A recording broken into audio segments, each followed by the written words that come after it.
నీటి కాలువల యోరను నాటబడినటువంటి ఒక మొక్క వలె దేవునిలో ఎదగవలసినటువంటి వాడు.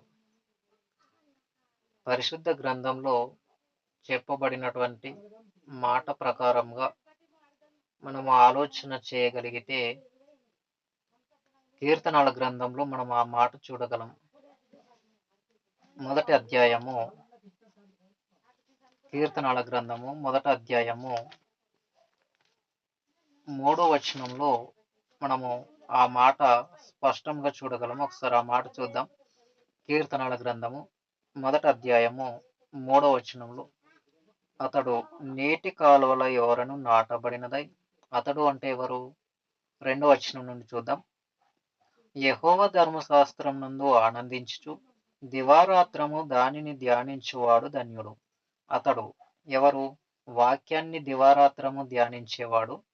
అతడు నీటి కాలువల యోరను నాటబడినదై ఆకు వాడక తన కాలమందు ఫలమిచ్చు చెట్టు వలె నుండును. అతడు చేయునదంతయు సఫలమగును అని చెప్పేశాడు. అంటే యెహోవా ధర్మశాస్త్రమును అనగా దేవుని వాక్యమును దివారాత్రము చదివి ధ్యానించేవాడు తన ఆత్మీయ జీవితంలో తను ఎలా ఉంటాడు అనంటే నీటి కాలువల యోరను నాటబడినటువంటి ఒక చెట్టు వలె తన ఆత్మీయ జీవితము కొనసాగుతుంది. తన ఆత్మీయ జీవితం అనేది ఫలిస్తుంది. నీటి కాలువల యోరను నాటబడినటువంటి చెట్టు వలె తన ఆత్మీయ జీవితాన్ని తాను ఎదిగేటట్టుగా ఫలించేటట్టుగా ఆ వ్యక్తి ఉండటం అనేది జరుగుతుంది. కానీ వాక్యమును దినదినము దివారాత్రులు ధ్యానించకుండగా వాక్యాన్ని పక్కన పెట్టినటువంటి క్రైస్తవ జీవితం ఎలా ఉంటుందంటే మోడు బారినటువంటి జీవితంగా, బీడు బారినటువంటి జీవితంగా, ఫలించినటువంటి జీవితంగా ఉంటుంది. నీటి కాలువల యోరను లేనటువంటి చెట్టు ఏ విధంగా అయితే ఫలించకుండగా ఫలము లేనటువంటి చెట్టుగా ఉంటుందో అదే రీతిగా ఒక క్రైస్తవ జీవితం అనేది దేవునికి అనుకూలంగా లేకపోతే ఆ రీతిగానే ఉంటుంది. ఫలించేటటువంటి అవకాశం అనేది ఉండదు. దేవునిలో ఎదిగేటటువంటి అవకాశం అనేది ఉండదు.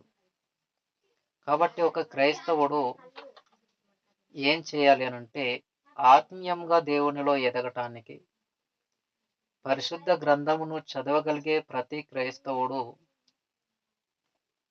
జాగ్రత్తగా వాక్యమును దినదినము చదువుచు ఆ వాక్యమును ధ్యానం చేసుకునేటటువంటి వ్యక్తిగా ఒక క్రైస్తవుడు ఉండాలి. ఆ రీతిగా ఒక క్రైస్తవుడు తన జీవితాన్ని కాపాడుకుంటూ విశ్వాస జీవితమును కొనసాగించుకునేటటువంటి వ్యక్తిగా అతను ఉండాలి. కాబట్టి మరొక మాట చూడగలిగితే ఇర్మియా గ్రంథంలో మనం ఒక ప్రాముఖ్యమైనటువంటి మాట చూద్దాం.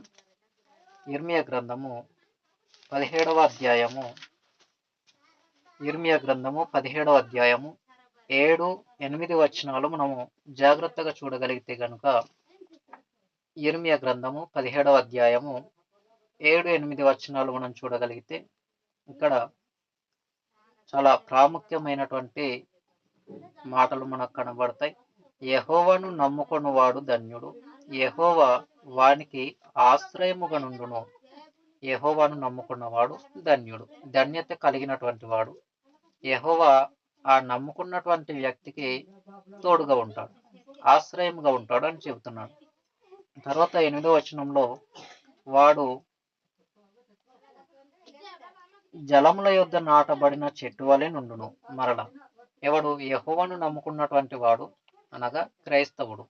ఆ క్రైస్తవుడు తన జీవితంలో జలముల యొద్ద నాటబడినటువంటి చెట్టు వలె అని చెప్పేశాడు. మళ్ళీ ఇక్కడ కూడా అంటే నీటి కాలువల ఎవరను నాటబడిన చెట్టు వలె అని మొదటిగా చదివిన మాట కీర్తనల గ్రంథం మొదటి అధ్యాయము 3వ వచనంలో చూసాం. ఇక్కడ జలముల యొద్ద నాటబడినటువంటి వాని వలె ఉండే అవకాశం ఉంది అని చెబుతున్నాడు 8వ వచనంలో. ఇర్మియా గ్రంథం 17వ అధ్యాయము 8వ వచనంలో మనం మరొకసారి ఆ మాట చూద్దాం. వాడు జలముల యొద్ద నాటబడి చెట్టు వలె నుండును, అది కాలువల ఓరను దాని వేళ్ళు తన్నును, వెట్ట కలిగినను దానికి భయపడదు. దాని ఆకు పచ్చగా నుండును, వర్షము లేని సంవత్సరమంతా చింతనొందదు, కాపు మానదు. అంటే ఈ యొక్క ఫలించేటటువంటి చెట్టును గూర్చి మనకు అర్థం కావటానికి ఒక క్రైస్తవ జీవితాలు కూడా ఈ విధంగా ఫలించాలని చెప్పేసి చాలా ప్రాముఖ్యమైనటువంటి విషయాలను దేవుడు స్పష్టం చేస్తూ ఉన్నారు, తన గ్రంథంలో వ్రాయించారు. ఇంత అద్భుతమైనటువంటి మాటలు అర్థం చేసుకోలేనటువంటి స్థితిలో మనం ఉన్నామంటే దేవుని మాటలు మనకు ఇంకా అర్థం కావటం లేదని అర్థం. కాబట్టి ఒక క్రైస్తవుడు అనగానే తనను తానుగా ఆత్మీయ జీవితంలో దేవునికి అనుకూలమైనటువంటి జీవితాన్ని కలిగి బ్రతికేవాడే క్రైస్తవుడు. క్రైస్తవుడు అనగానే నామకారణానికి మాత్రమే, పేరుకు మాత్రమే క్రైస్తవుడు కాదు. దేవుని దృష్టిలో నిజ క్రైస్తవుడుగా బ్రతకటానికి ఆలోచనను చేసి ఆ ఆలోచనలను కొనసాగించుకుంటూ దేవునికి అనుకూలమైన జీవితాన్ని కలిగి దేవుని కొరకు బ్రతికేవాడే నిజ క్రైస్తవుడు.